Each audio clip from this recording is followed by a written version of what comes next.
Hey, this is Matthew Armstrong and welcome to day 40 of our 100-day juice feast. Today Victoria cannot join us today because, well, she could, but she's going through some pretty intense detoxing, so she's just lying down with a pillow over her head at the minute, just going through the process. And it is a process, you know, you will get cleansing symptoms at times, and I've been going through some of them myself. But right now I'm feeling good and solid. Day 40. Another big milestone. Great to get here, and you know, it doesn't seem so much now to do the rest of the next another 60 days. But we'll see as we go. We're just taking one day at a time. But I'm definitely now feeling good, and it's also good to realize detox symptoms when they come, and because sometimes the brain comes in and starts saying, "Oh no, this is something bad happening," or you know, you need to go and eat some food. Your energy's low. It's just detox symptoms, you know, cleansing symptoms. It's just stuff coming out.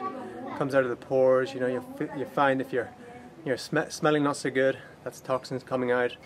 You know, for me personally, I've stopped smelling completely now. Even today, 33-degree heat. Out running around, did a workout routine earlier on. Was able to bang out 17 full overhand pull-ups. You know, did some press-ups and things. And still, you know, literally no smell at all. And that's what happens once you cleanse pretty much everything out.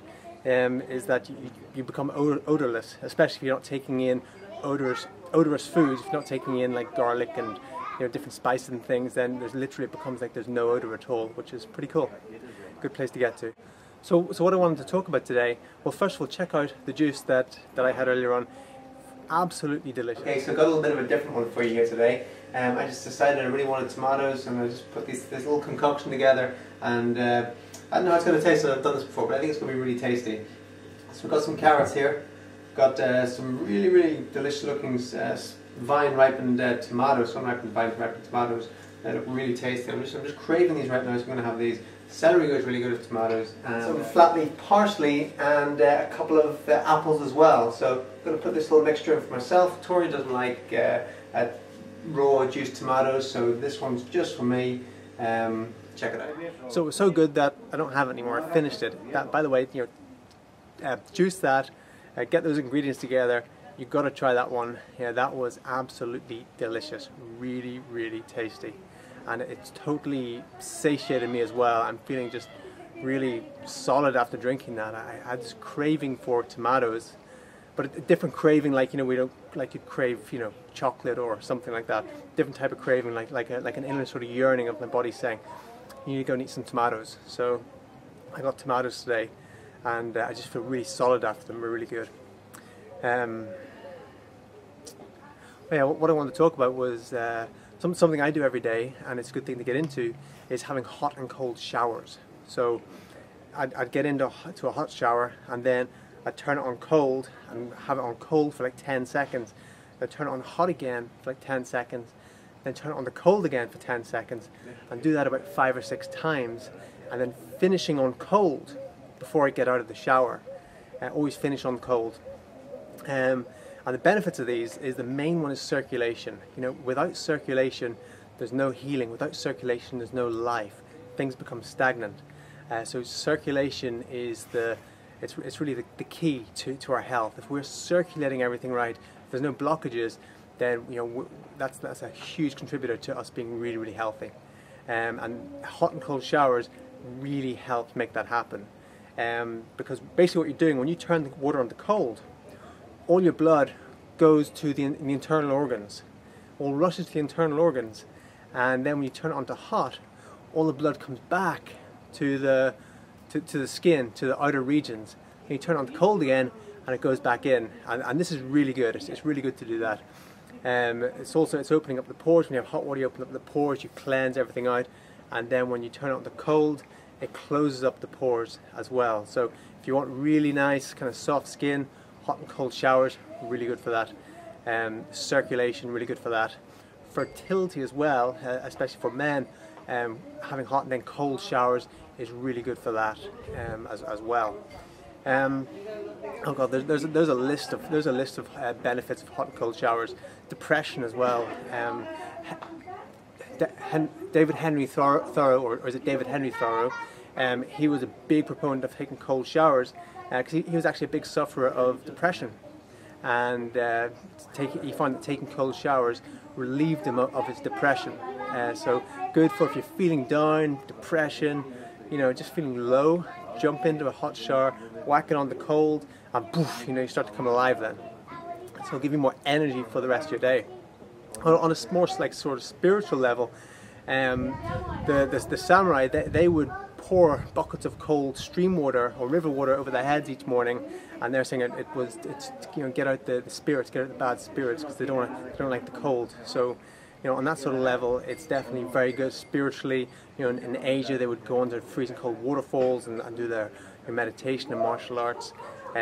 So for cleansing our spirit as well, cold showers are really good for that. So, you know, while it's summer, start now, and while it's easier to do it, and then once you get to the winter and you've built that up, you can do it all the way through the winter, which I've done before. Just going all the way through the winter. But if you start in December, it's really tough to do it starting then. But start now in the summer, and it's good. Okay, so I've rattled on about that enough. Let's go and do our yoga posture for today. So this yoga posture, very simply, is to find a surface around hip height. Something about hip height's pretty good to start with anyway. And you're just taking one of your feet, lifting it up, balance yourself, place it on top. And with the other foot, I know you can't see it right now, but I have my other foot facing directly forward. So my foot isn't side on like this. I turn my toe round, so my toe is facing the same direction as this leg, directly in line. So then the hips are square on, not to the side. So I'm completely square on here. So then you want to have this leg straight, straighten this leg, and then you want to work on straightening your back here, straightening your posture. So it's not about how high you can get your foot, because you can get into this funny kind of posture like this and have your foot way up there. It's about getting your body as erect as possible, as straight, and having this foot straight on here, and then breathing like that. And just keep on working on getting this back really straight as you do that. And you'll feel it. You'll feel it in the hamstring here.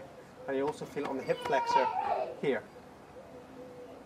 And then breathe. Chest up.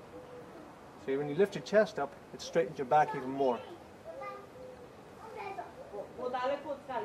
And once that's easy, then you can move forward slightly, but move forward from the lower back. Not that you're bringing your head down like this. Move forward from here.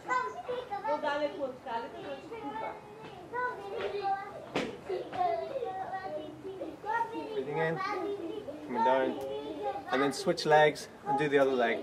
So again, it's not about how high you can get your leg or to get your head onto your knees. It's really just getting your posture right and improving your posture on each one.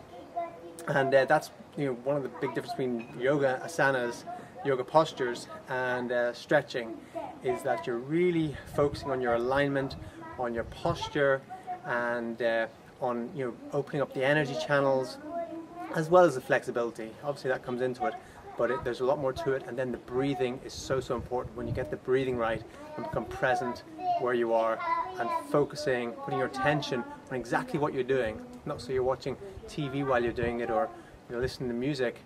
You're just being very, very present with what you do. And when you can do that, you can promote more healing within the body as well, because you're putting your attention on the muscles, you're breathing into the muscles and doing all that. Okay, so thank you for joining me on day 40. Hopefully Victoria will be joining us day 41, because I know you'll like to see her as well.